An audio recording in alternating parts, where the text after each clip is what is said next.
एई वर्ष वर्षा हबार संभावना बहुत कम लगुच। हाँ भाई यदि एमती लगी रम फसल सब नष्ट हो तेरे आम महाजन को पैसा केमिति फेरइबा देखा कौन गोटे करवा। चलो जीवा। हौ चल।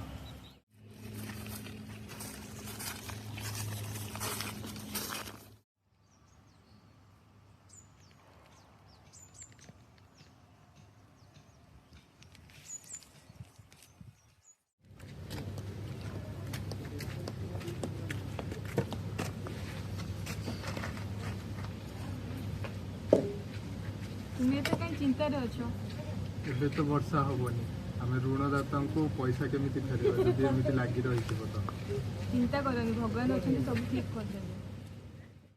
ए रतन कोडी अछि जल्दी बाहर पास आसुची बाबू। नमस्कार बाबू।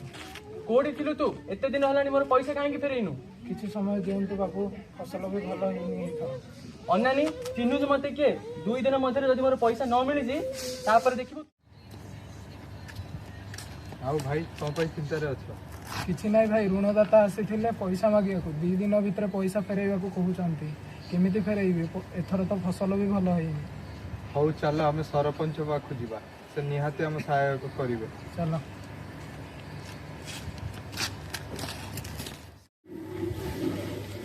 आज्ञा नमस्कार। आज्ञा नमस्कार। बस रतन मानस कौन तुम चिंतित कौन पाए? महाजन ठारू आम पैसा आनीलु फसल भल न आम पैसा फेरई पारूँ तो किसी साहाय्य कले भल ही था। अच्छा हो एबे मु किसी काम करूँगी मु महाजन सह जाई तुम विषय में कथा हेबी तुम चिंतित हुए आप साहाय्य कले बहुत कृपा हम आप।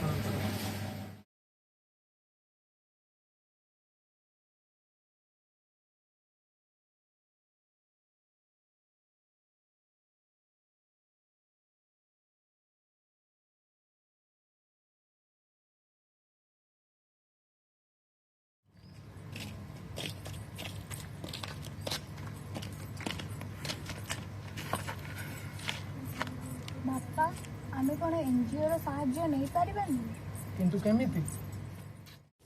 मैडम नमस्कार। आज्ञा नमस्कार आसतु बसतु।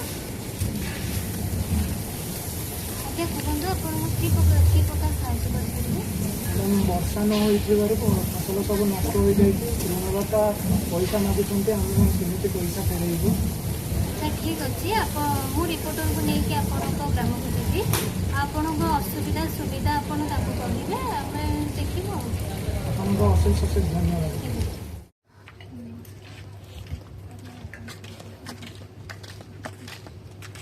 लक्ष्मीर बापा माधवर बापा तुम जो जाइल से कौन है? हाँ हाँ तुम जो जाइल से कौन है? से एनजीओ मैडम जन कहते से सब प्रकार सरकार साहाय्य करेंगे और सब समस्या समाधान करेंगे। मुझे जानी भगवान आम निश्चय साहाय्य करेंगे। आज्ञा नमस्कार। आज्ञा नमस्कार। नमस्कार ये हूँ रिपोर्टर मैडम ये आपण असुविधा सुविधा सब या कहतु ये आपको बुझा। नमस्कार। नमस्कार। आपण निजर समस्या विषय कहतु। वर्षा न हो फसल सब नष्ट हो गई।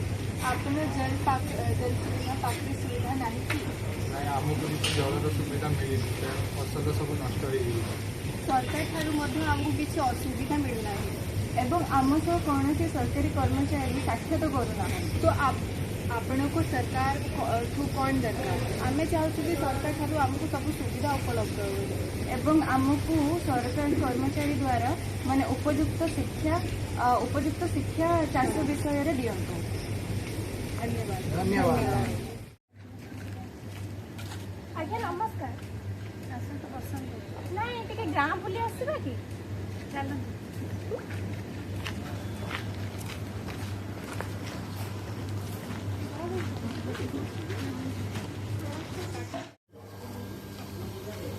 आज्ञा नमस्कार। आज्ञा नमस्कार। आपणकर कौन कौन समस्या होची मते जणाइबे कि? आम ग्राम जल सेचन किसी सुविधा ना आउ सरकारी साहाय्य किसी मिलूनी ऋणदाता को पैसा देवाक पड़े फसल खराब है। तुम्हें चिंतित हुआ ना मो सुरेन्द्र तो कथा ही अच्छी तो कही कि तुम फसल हेल्ले पैसा फेरई पार मुझे प्रतिश्रुति दूसरी जलसेचन सबकि सुविधा हो सरकारी प्रशिक्षण आपण मिल सरकारी साहाय्य आपण